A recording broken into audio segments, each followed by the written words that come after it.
You know, we worry, for example, we change the oil in our car. It's preventative maintenance. But every day we want to be doing things for preventative maintenance in our parenting with our relationship with our kids. What does that look like? It looks like everything from one-on-one time every day, preventative maintenance. So now we have a relationship with them. So when something does happen like bullying, their ears are open to listen to us. Or they pause out of respect to consider a different approach, right? Yeah, that was the aha. We do it with our cars and our homes, so why not with our kids? Preventative maintenance is an idea Studio 5 parenting contributor Heather Johnson introduced to us last week, and it's something I believe many parents and even grandparents too can really grab onto. So that chat sparked today's chat. Heather will outline 5 things we should do every day to build a strong foundation of connection and trust with our kids. Heather, great to see you.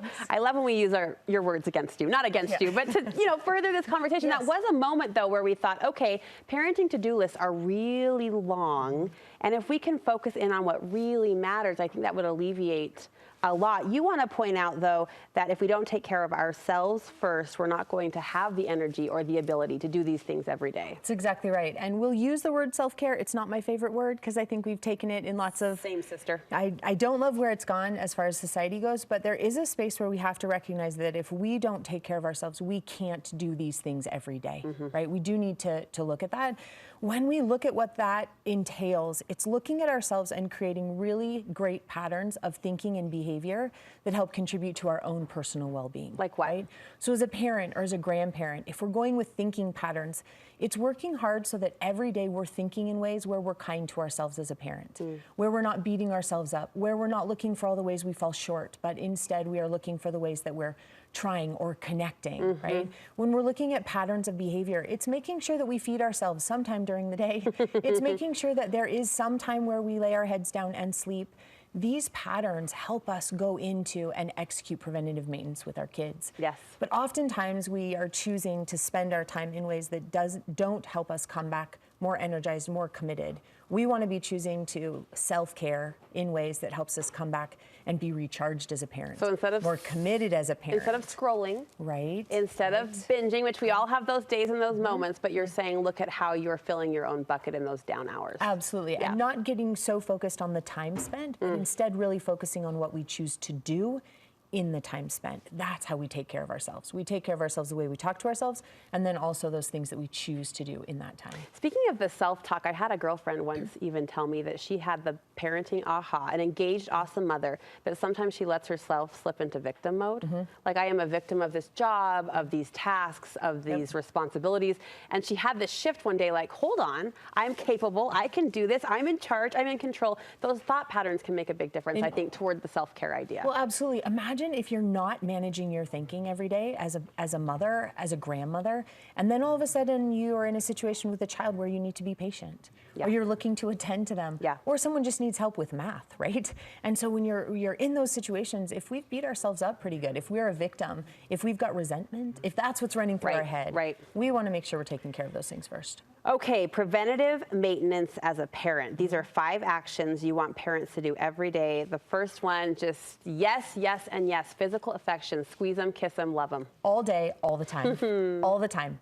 And not letting it stop when they're 10 or 11. When they're 17, reach out. We've talked about numbers before. Really, we look to like 7 or 8 times a day to reach out and offer a touch to a child, an appropriate physical. That could be putting your hand on their shoulder while they're doing homework. That could be a hug, hello, and goodbye. If you've got a child struggling, this is 12 times a day, right? So we have to be very intentional. It's amazing what happens, this preventative maintenance, when we're reaching out this way, their intelligence increases. There's less anxiety. One of my favorites is that when kids have this physical affection, they actually have a greater EQ, meaning they understand emotional intelligence to a differing degree. And one of the main reasons is because we're offering empathy. They see our physical touch as empathetic, as empathy. And so a great way to teach your kids what empathy looks like is to reach out and give them a hug, to put your hand on their shoulder. This builds bridges. It also knocks down walls. It helps us be comfortable with one another. This one, every day, every single day. And I love that the doctor increased the dose when they're struggling. Yes. Like, boost it up. Absolutely. Love it. From there, we want to make sure that we're in this position where we are always talking about emotions. all the time, every day. Emotion should be on the agenda every day. There's a lot of emotions to talk about. There are a lot. And as they get older, they bring different things to us. We want to be talking about emotion every day. Why? Because remember, it is our single greatest predictor of success. Like you said, emotions are everywhere. And so we want to talk to them about it. We want to be open so that they know it's a safe place to come with those emotions. And we want to model for them how we negotiate them. Clarify that. The single greatest predictor of success is an ability to manage your emotions, right? When we look at people and we keep everything even, what really helps someone rise above is that ability to manage their emotions in any given set of circumstances. But this connection that it creates when you feel truly understood. Remember, a child just wants to be seen, and we think they want us to recognize their behaviors. They actually want us to recognize their emotions. So we put all this emphasis into, you did good at this, or you got an A, or you know, whatever, great job packing your backpack on your own today. Really, they want us to recognize what it feels like to get the A, what it feels like to work hard, what it feels like to get picked on at school. They want us to see the emotion. So this is a big deal. This next daily parenting to do, you're marrying two words that I think otherwise people would put in separate buckets, but you're saying every day parents, you need to be flexible and you need to be consistent. Every day, right? So the consistency builds the foundation. It creates stability and security for our children. We're going to build that. And then, you know what? We're going to dance around on it a little bit. And we're going to be flexible. We're going to put things in place that are great for health and wellness. And we're going to have those boundaries. And then, you know what? Sometimes we're going to have ice cream for breakfast. We are, right? And we're going to be flexible. We're going to say that we are going to learn the piano because that's something that we feel is important and it's a skill. And then sometimes, you know what? You're going to miss on a Tuesday because we're going to go do something else. Or because I recognize that us spending time might be more beneficial today than that piano lesson. We want the consistency because it helps them feel safe. It helps them learn. It creates the stability. But we've got to be flexible. We've got to roll with it. So in your mind, think about it as having a working plan. Not a solid plan that's so solid you can't ever deviate, but this working plan that's tangible. Flexibility in and of itself is defined as this ability to bend without breaking. And I think that is so beautiful as a parent, this ability to bend and not break. I mean, that describes so many interactions we have with our children.